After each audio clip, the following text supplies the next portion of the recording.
the fashion world froze. For almost 40 years, Anna Wintour sat at the top of American Vogue with her sharp bob and her cold stare that could make or break designers. But now, everything is changing. She just announced she's stepping back. Is the Queen of Vogue really leaving her throne, or is she building something even bigger? How would you like to be remembered? Honestly, I don't really. I think that's for other people to figure out. The big reveal.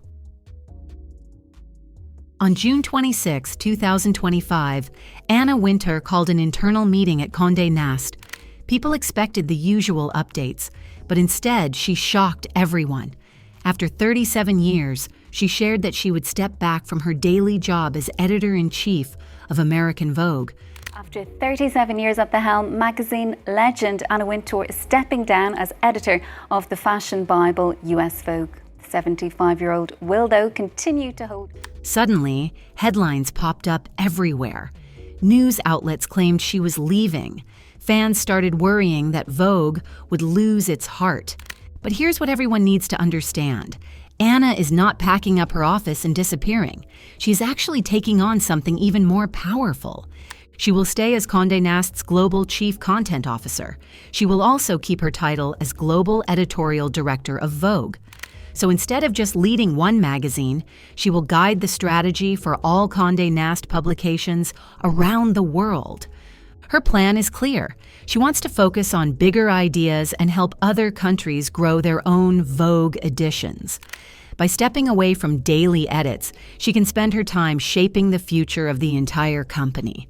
To keep Vogue strong at home, Condé Nast is creating a new job called Head of Editorial Content. This person will run American Vogue every day, but they won't have the final word alone. They'll report directly to Anna, so her vision stays right at the center. This big change is part of a larger plan to modernize how Condé Nast works. Before, each magazine worked on its own. Now Anna is helping build a system where all editions share ideas, but still keep their own voices. It's like building a network where she's the main connector. You might wonder why this is happening now. The answer is simple. Anna knows the world of media is changing fast. More people read fashion news online.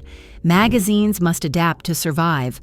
By stepping into this bigger role, she can help Condé Nast compete in the digital age in the same way she did before. Let's talk a bit about her legacy. When Anna took over American Vogue back in 1988, the magazine was in trouble. Elle had taken over as the cool new title. Vogue felt old and stiff. Anna walked in with one goal: make Vogue the top fashion magazine again, and she didn't waste time. In 2004, she created the largest monthly magazine ever printed. That September issue was 832 pages thick. People needed both hands just to lift it. But she didn't stop at big issues. She also changed who was on the cover. For years, Vogue mostly showed supermodels. Anna decided to put celebrities in front instead. Her very first cover showed a teenage model wearing cheap jeans with a fancy jeweled t-shirt. It was a message. Vogue wasn't just for the rich. It was for everyone who loved style. This fresh approach worked. She made Vogue the center of fashion again. Designers like Marc Jacobs, Alexander McQueen, and John Galliano all rose to fame with her help. If Anna picked you, the world noticed. You are leading, you are not following, and that's a very important lesson to always keep in your mind. Even as times changed, she kept pushing Vogue forward. She understood that fashion needed to include new voices and faces. Under her watch, Vogue began showing more diversity.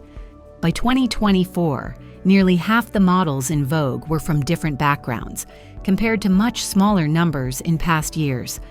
This mix of old glamour and new ideas made Vogue unstoppable, and it made Anna Wintour the most respected and feared woman in the fashion industry. She became the most powerful woman in fashion. Anna's power isn't just about her job title, it's about what her opinion meant. A nod from her could turn a designer into a superstar. One photo spread could boost a brand's sales by 30%. In 2003, she helped create the CFDA/Vogue Fashion Fund. This program gave big money to up-and-coming designers. Winning the fund was like receiving her personal stamp of approval. She also built relationships far beyond fashion. Politicians, movie stars, and CEOs wanted her on their side. Her look became as famous as her magazine, the bob haircut and dark sunglasses you could spot across any room. The power of Vogue is enormous. I think that people do look to us for being the leader in the fashion. Anna knew her strong, sometimes icy image worked in her favor. People said she was tough, but that toughness made Vogue the gatekeeper of fashion. You couldn't ignore her. She once said that if you can't be better than your competition, just dress better. It was her entire approach. Look strong, act strong, and don't apologize. She also warned rising designers about the danger of getting comfortable too soon.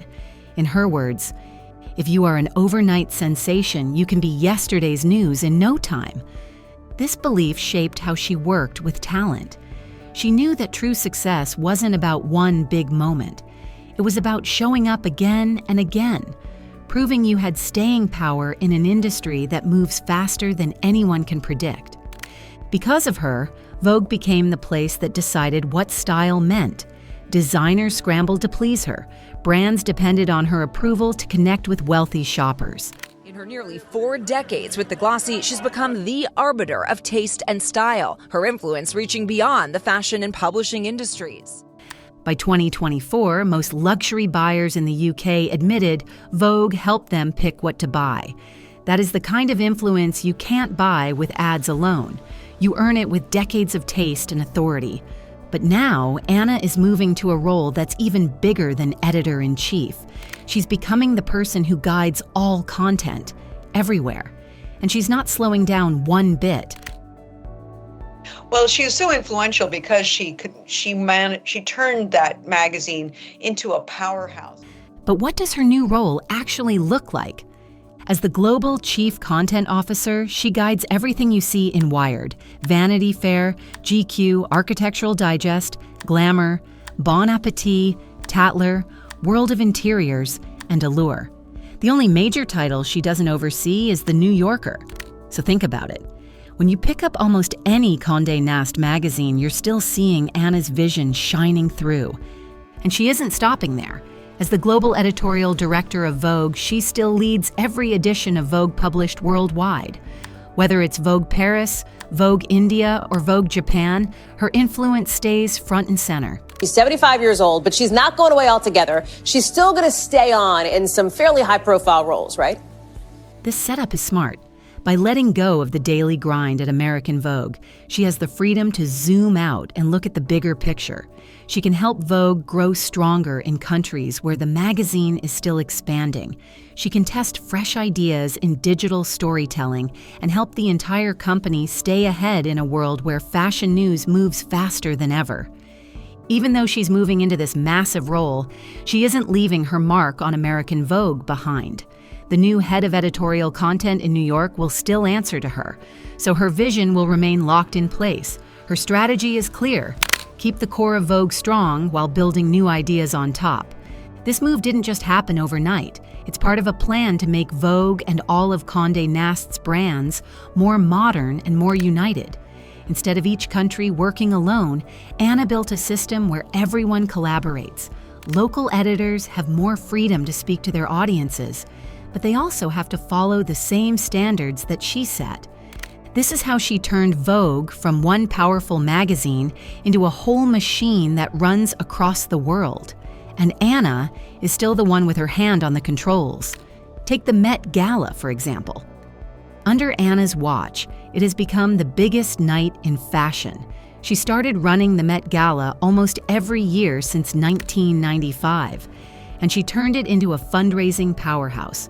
By 2016, the event had raised $175 million for the Met's fashion wing. In 2025 alone, it made a record $31 million. But the money is only part of the story. The Met Gala is also a global stage. It makes headlines in every country. Brands like Gucci and Chanel fight for a spot because they know that just being seen there can boost their fame. Anna knows this power better than anyone. Keeping control of the Met Gala is her way of making sure Vogue stays the top voice in fashion culture. She is also keeping her role in Vogue World. This is a traveling event that started in 2022, mixing fashion shows with culture and entertainment. Staying in charge of these huge moments means Anna still holds the keys to Vogue's cultural influence. She even joked that she will stay Vogue's tennis and theater editor forever. And who wears the crown next? Everyone wants to know who will lead American Vogue next. Condé Nast has decided they won't call the new person editor-in-chief. The title will be Head of Editorial Content. The new leader must balance old traditions and fresh ideas.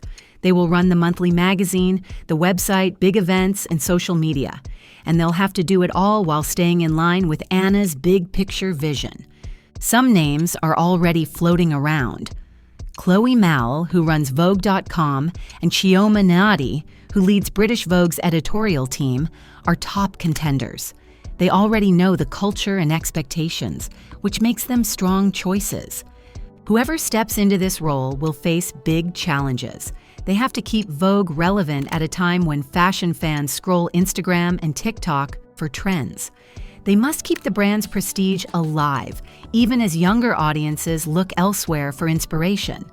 They also need to find the right balance between staying true to Vogue's past and bringing in new energy. Maybe that means more streetwear. Maybe it means more focus on sustainability or diverse voices.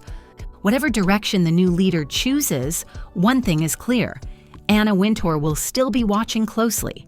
Her system is designed to keep Vogue strong, but it will be up to this next generation to prove they can carry the torch. And just like that, Vogue is entering a fresh era. The magazine that helped shape global style is ready to evolve once again. So what do you think? Can Vogue keep its crown without Anna Wintour making every decision? Tell us in the comments. Who do you think should be the next leader to guide this legendary brand into the future?